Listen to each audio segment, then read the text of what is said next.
SV6 news కు స్వాగతం. ముందుగా హెడ్లైన్స్. రాజ్యాంగం మీద ప్రమాణం చేసిన ప్రియాంక.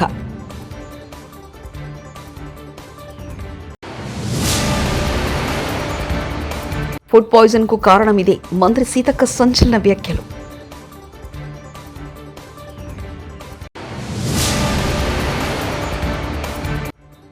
తిరుమలలో మఠాల ఆక్రమాలపై తిరుమల తిరుపతి దేవస్థాన దృష్టి. మంత్రి ఆనం రామనారాయణ.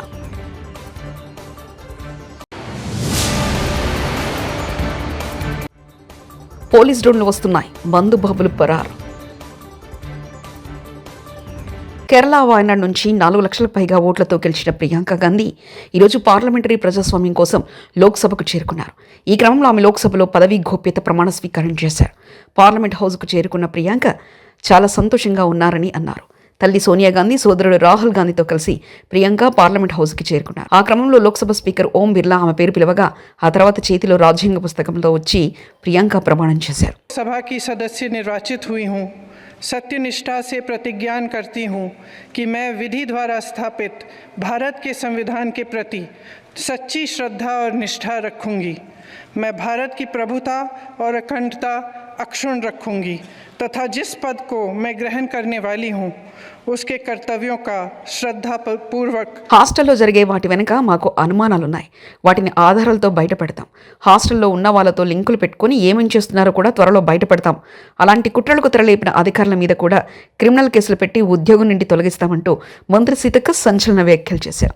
ఈ హాస్టల్లో జరిగే వాటి వెనుక కుట్రలు కూడా మేము తొందరలోనే బయట పెడతాం. ఖచ్చితంగా కొంతమంది హాస్టళ్లలో ఉండేటువంటి వాళ్లతో కూడా కొన్ని లింక్స్ పెట్టుకొని అవన్నీ ఏమేమి జరుగుతున్నాయో అవన్నీ కూడా బయటికి తీస్తాం. ఆ అధికారులు ఎవరైనా అట్లాంటి వాటి కుట్రలకు తెరలేపితే వాళ్ళ మీద క్రిమినల్ కేసులు పెడతాం. సర్వీస్ నుంచి కూడా రిమూవల్ చేస్తామని కూడా ఈ సందర్భంగా హెచ్చరిక చేస్తాం. అదే చెప్తామంటున్నా కదా, ఆధారాలతో చెప్తాం.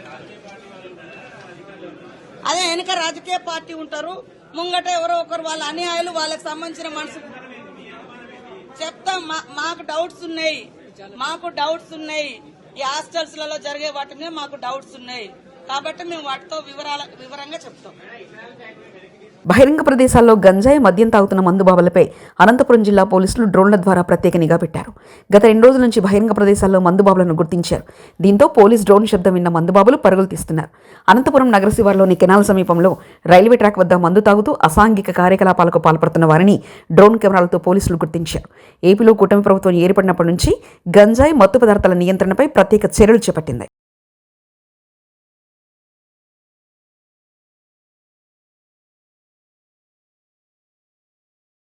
తిరుమల శ్రీవారిని ఏపీ మంత్రులు ఆనం రామనారాయణ రెడ్డి, వాసంశెట్టి సుభాష్ దర్శించుకున్నారు. గురువారం వీఐపీ ప్రారంభ విరామ దర్శన సమయంలో వారు స్వామివారి సేవలో పాల్గొన్నారు. తిరుమల తిరుపతి దేవస్థాన అధికారులు వారికి స్వాగతం పలికి దర్శన ఏర్పాట్లు చేశారు.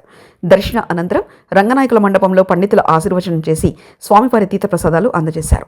తిరుమలలో మఠాల అక్రమాలపై తిరుమల తిరుపతి దేవస్థాన పాలక మండలి దృష్టి సారించిందని మంత్రి ఆనంద్ తెలిపారు.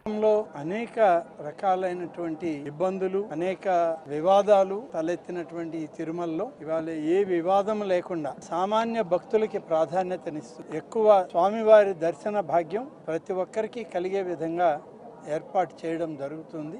ప్రసాదాలలో ఇవాళ ఉన్నత శ్రేణి కనబడుతూ ఉంది. ఇప్పుడు ఉన్నటువంటి పాలక వర్గం బాగా పనిచేస్తుందని చెప్పి అక్కడ ఉన్నటువంటి కంప్లైంట్ బుక్లో కూడా చూడడం జరిగింది. గతంలో కంప్లైంట్ బుక్ అనేది ఇక్కడ కనపడేది కాదు. స్వామివారికి నిత్య నైవేద్య సేవలో కూడా ఎలాంటి పొరపచ్చాలు ఉండకూడదని చెప్పి అందరం కలిసి కృషి చేస్తున్నాం. 4 మాసాలకే చాలా మార్పు ఉంది ఈ తిరుమలలో. నేను ఈ 4 మాసాల్లో దాదాపు 5 దఫాలు వచ్చి వెళ్ళాను. మొదటి దఫా వచ్చిన దానికి ఇప్పుడు వచ్చిన దానికి చాలా మార్పు ఉంది. ధూపదీప నైవేద్యాలు గతంలోనే మొదలయ్యాయి, కానీ అవి 5,000 రూపాయలే 5,400 ఆలయాలకి ఇస్తూ వచ్చాం. ఈ 5,000 రూపాయల ధూపదీప నైవేద్యాన్ని 10,000 రూపాయలకి చంద్రబాబు నాయుడు గారు ఎన్నికల ప్రణాళికలో పెట్టి వచ్చిన వెంటనే దాన్ని పూర్తి చేసి 10,000 రూపాయలని ధూపదీప నైవేద్యం కింద కొత్తగా ఇవ్వడానికి నిర్ణయించుకోవడం జరిగింది. అది ఇప్పటికే ఆదేశాలు ఇచ్చాం. మొదటి విడత ముందుగా ఇస్తున్నటువంటి 5,400 ఆలయాల్లో రెన్యువల్ చేశాం. కొత్త ధూపదీప నైవేద్యం కొత్త ఆలయాల్లో ఇవ్వడానికి ఇవాళ అన్ని చర్యలు తీసుకుంటున్నాం. ఒక 4 రోజుల క్రితమే శాసనసభ సమావేశాలు అయిపోయాయి. అనేక అప్లికేషన్లు వచ్చాయి. అప్లికేషన్లన్నీ కూడా స్క్రూటినీ చేస్తున్నారు అధికారులు. ఒకసారి స్క్రూటినీ పూర్తయ్యాక కొత్త ఆలయాలకు కూడా ధూపదీప నైవేద్యం ఇవ్వడం జరుగుతుంది. గతంలో అనేక దశాబ్దాలుగా ప్రభుత్వాలు, ఇక్కడ పాలక వర్గాలు మఠాలకి, పీఠాలకి స్థలాలు ఇచ్చి తిరుమల ఔన్నత్యాన్ని, తిరుమల యొక్క ఆధ్యాత్మికతను పెంచడానికి కృషి చేయాలని కండిషన్స్ పెట్టే స్థలాలు ఇవ్వడం జరిగింది. కానీ గడిచిన 5 సంవత్సరాల్లో వాటిని పట్టించుకునేటువంటి పరిస్థితి లేదు. అనేక రకాలుగా వివాదాలు తలెత్తాయి. పీఠాలలో వివాదాలు వచ్చాయి, అలాగే ఆధ్యాత్మిక కేంద్రాల్లో కూడా ఈ యొక్క వివాదాలు వచ్చాయి. ఒకటొకటిగా పరిష్కరిస్తూ వస్తున్నాం. ఇటీవలే పాలకవర్గం వచ్చింది, కొత్త పాలకవర్గం కూడా దీని మీద దృష్టి సారించింది. ప్రభుత్వం కూడా వారికి సహకరించి ఈ యొక్క పీఠాలు, మఠాలు ఆధ్యాత్మికతను పెంచడానికి అవసరమైన కార్యక్రమాలు ఏమున్నా వాటిని సమర్థిస్తాం. అంతేకాని వ్యాపారాత్మక ధోరణిలో కానీ ఇక్కడ ఎవరైనా ఏర్పాట్లు చేస్తే వాటిని ఖండించడం తప్పనిసరి అవుతుంది. ప్రభుత్వం కూడా దాన్ని చూస్తూ ఉపేక్షించదు. మహాత్మా జ్యోతిరావు పూలే వర్ధంతి సందర్భంగా తాడేపల్లిలో ఆయన చిత్రపటానికి పుష్పాంజలి ఘటించి నివాళులర్పించారు వైఎస్ఆర్సీపీ అధ్యక్షులు వైఎస్ జగన్, పార్టీ నేతలు.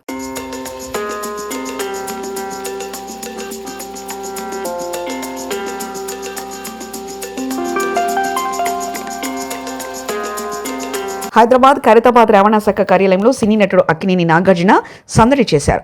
తన కొత్త కారు టయోటా లెక్సస్ రిజిస్ట్రేషన్ కోసం ఆయన ఆర్డీఐ కార్యాలయానికి వచ్చారు. కారు రిజిస్ట్రేషన్ కోసం ఫోటో దిగి సంతకం చేశారు.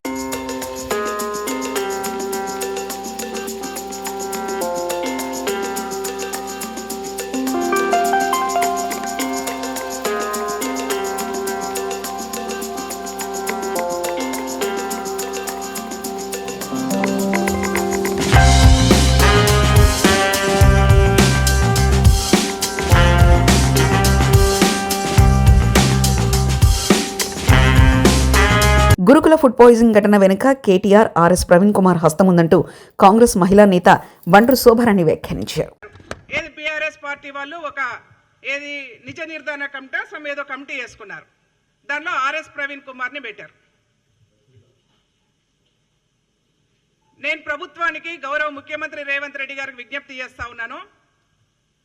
కేటీఆర్ గారి కనుసన్నల్లో బీఆర్ఎస్ పార్టీ ఆర్ఎస్ ప్రవీణ్ కుమార్ కనుసన్నల్లో ఈ కుట్రలు జరుగుతూ ఉన్నాయి. ప్రజలనే కాదు, పార్లమెంటు సైతం తెలంగాణ ముఖ్యమంత్రి రేవంత్ రెడ్డి మోసం చేశారని మాజీ మంత్రి సిద్దిపేట ఎమ్మెల్యే తన్నీరు హరీష్ రావు ఆరోపించారు. ఇవాళ తెలంగాణ భవన్లో హరీష్ రావు మీడియా సమావేశం నిర్వహించారు. ఈ సందర్భంగా హరీష్ రావు మాట్లాడుతూ మల్లన్న సాగర్లో తాను భూములు ఆక్రమిస్తే విచారణ జరిపించాలని ప్రభుత్వం రేవంత్ రెడ్డి చేతిలో ఉందని సవాల్ విసిరారు. మూసీపై సీఎంతో బహిరంగంగా చర్చకు సిద్ధమని, ఎక్కడికి రావాలో చెప్పాలని సవాల్ విసిరారు. మూసీపై అఖిలపక్షానికి సిద్ధంగా ఉన్నామని, కానీ అఖిలపక్షాన్ని చర్చలకు పిలుస్తానన్న ముఖ్యమంత్రి తోకముడ్చారని హరీష్ రావు ఎద్దేవా చేశారు. చాలు, అందరికీ సమానమైన హక్కులుంటాయి అని భూసేకరణ చట్టం చెప్పింది. అది ఎంక్రోచర్ అయినా, అసైనీ అయినా, లేదు ప్రభుత్వ భూమిలో ఉన్న, పట్టా భూమిలో ఉన్న అందరికీ సమానమైన చట్టాలు ఉంటాయనేది ఈ చట్టం చెప్తుంది. అయితే ఏం చేయాలి వీళ్ళు? ఫస్ట్ వాళ్ళను ఎన్యూమరేషన్ జరగాలి. ఎన్యూమరేషన్ జరిగి పిఎన్ నోటిఫికేషన్ 60 రోజుల టైం ఇస్తూ ప్రముఖ దినపత్రికల్లో నోటిఫికేషన్ ఇవ్వాలి. Family wise, structure wise notification ఇవ్వాలి. 60 రోజులు నోటిఫికేషన్ ఇచ్చి 60 రోజుల్లో అబ్జెక్షన్స్ కాల్ఫర్ చేస్తారు. ఆ వచ్చిన అబ్జెక్షన్స్ అన్ని కూడా పరిగణలోకి తీసుకొని ఆ భూసేకరణ అధికారి దెన్ వాటన్నిటిని కూడా సార్ట్అవుట్ చేసి మరొక 30 రోజుల సమయాన్ని ఇస్తూ పీడీ నోటిఫికేషన్ ఇవ్వాలి. సో పిఎన్, పీడీ 2 నోటిఫికేషన్లు అయిపోయిన తర్వాత అన్ని అబ్జెక్షన్స్ను, వాళ్ళకున్న అనుమానాలను నివృత్తి చేసి అబ్జెక్షన్స్ అన్నీ కూడా సార్ట్అవుట్ చేసిన తర్వాత then they have to start the process. కానీ ఇక్కడ అసలు పిఎన్ వచ్చిందా? అసలు బెనిఫిషియరీ నోటిఫికేషన్ అయిందా? అసలు డిపిఆర్ వచ్చిందా? డిపిఆర్ లేదు, బెనిఫిషరీని గుర్తించలేదు, ఎన్యూమరేషన్ జరగలేదు, పిఎన్ నోటిఫికేషన్ రాలేదు, పీడీ రాలేదు, పేదల ఇండ్లు కూలగొట్టేసిండ్రు, తీసుకుపోయి డబుల్ బెడ్రూమ్లో వాడేసిండ్రు. వాస్తవానికి చట్టం ఏం చెప్తుంది? ఇది మన రాష్ట్రంలో మేము అమలు చేశాం. కేసీఆర్ గారి నాయకత్వంలో మల్లన్న సాగర్లో కావచ్చు, కొండపోచమ్మ సాగర్లో కావచ్చు, పాలమూరు ఎత్తిపోతల పథకంలో కావచ్చు, సీతారామాలో కావచ్చు, అనేక ప్రాజెక్టులలో మన రాష్ట్రంలో అమలు చేసి ఉన్నాం. ఏం చేయాల్సి ఉంటుంది ఈ చట్ట ప్రకారంగా? First PN, take the objections and sort it out, then go for PD, take the objections and sort it out. PNPD అయిన తర్వాత వాళ్ళు ఉంటున్నటువంటి స్ట్రక్చర్, అది గుడిసేనా, గూనె పెంకల ఇల్లా, అది పక్కా ఇల్లా, ఏదైనా కూడా ఆ ఇంటికి R&B లేదా పంచాయతీరాజ్ అధికారులు వెళ్ళి ఆ పాత ఇంటికి ఎంత వాల్యూ ఉంటుందో వాల్యుయేషన్ చేస్తారు. వాల్యుయేషన్ చేసి డిప్రిసియేషన్ కూడా, ఒకవేళ పాత స్ట్రక్చర్ అయితే డిప్రిసియేషన్ తీసేసి దాని నెట్ వాల్యూకు రెండంతల డబ్బును ఆ ఇంటి యజమానికి ఇవ్వాలి. ఇది జరిగిందా మన దగ్గర? నో. పాత ఇంటికి ఇంజనీర్లు ఎస్టిమేట్ చేసి డిప్రిషియేషన్ తీసేసి నెట్ వాల్యూ మీద రెండంతల డబ్బు ఆ ఇంటి యజమానికి ఇవ్వాలి. This is number 1. నెంబర్ 2,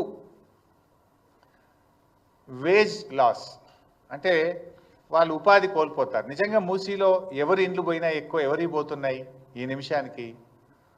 వాళ్ళు ఇనుప సామాన్ అమ్ముకునేటోళ్ళు, రోళ్ళు తయారు చేసేటోళ్ళు, లేకపోతే ఏమంటాము గొడ్డళ్ళు, కత్తులు, వాటిని పదను పట్టేటువంటి వాళ్ళు, లేకపోతే అక్కడ ఉండే ఇళ్లలో పని చేసుకునేటువంటి వాళ్ళు, పాత సీసాలు ఏరుకునే వాళ్ళు, పాత బట్టలు అమ్ముకునేటువంటి వాళ్ళు, ఇలా చాలా అత్యంత పేదలైనటువంటి వాళ్ళు. గురుకుల సిబ్బందికి చివాట్లు పెట్టిన కాంగ్రెస్ ఎమ్మెల్సీ జీవన్ రెడ్డి.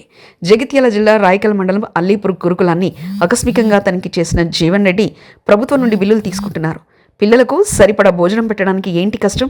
2 గిన్నెల నిండా అన్నం వండితే పిల్లలకు సరిపోద్ది. 1 గిన్నెలో అన్నం చేసి సరిపడా భోజనం ఎందుకు పెట్టడం లేదు? అన్నం ఉడకలేదు, నీళ్ల పప్పు నీళ్ళచారు. పిల్లలకి ఎందుకు వడ్డిస్తున్నారు? మెనూ ప్రకారం వారంలో 2 రోజులు నాన్ వెజ్ పెట్టాల్సి ఉండగా నెలలో ఒకే రోజు నాన్ వెజ్ పెడుతున్నారు. 30 లీటర్ల పెరుగు వాడాల్సి ఉండగా కేవలం 6 లీటర్ల పెరుగుతో సరిపెడుతున్నారని గురుకుల సిబ్బందిపై తీవ్ర ఆగ్రహం వ్యక్తం చేశారు ఎమ్మెల్సీ జీవన్ రెడ్డి.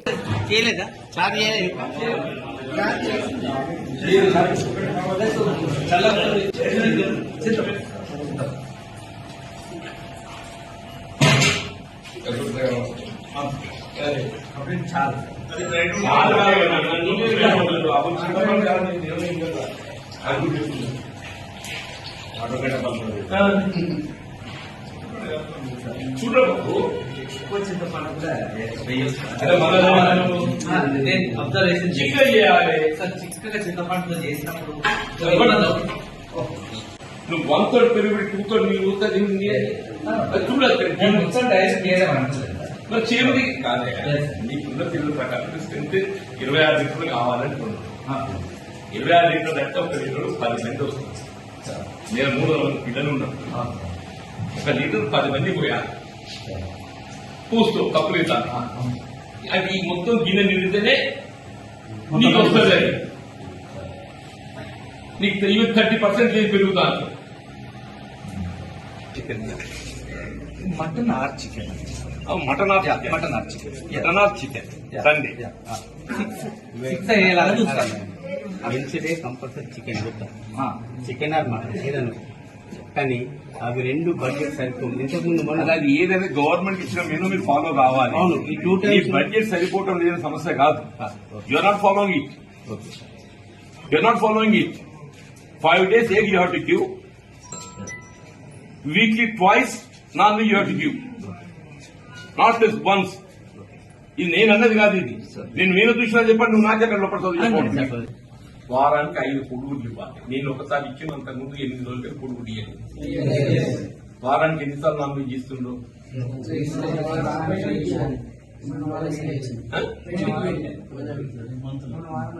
మొన్న వారం పెట్టలేదు. అదే ఈ మంత్లో ఒకసారి ఇచ్చారు. అది 14th రావు. తర్వాత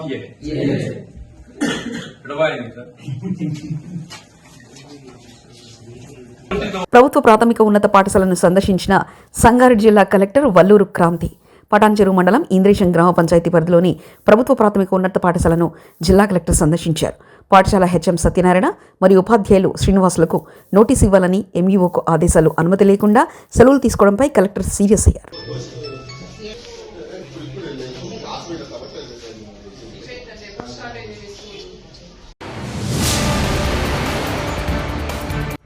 రాజ్యాంగం మీద ప్రమాణం చేసిన ప్రియాంక.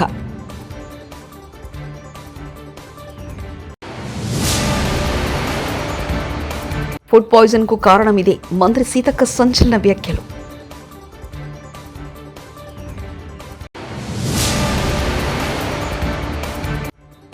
తిరుమలలో మఠాల ఆక్రమాలపై తిరుమల తిరుపతి దేవస్థాన దృష్టి. మంత్రి ఆనం రామనారాయణ.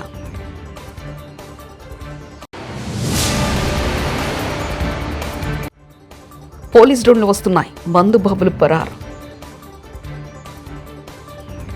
ఇవి బులెటిన్ విశేషాలు. చూస్తూనే ఉండండి SV6 న్యూస్.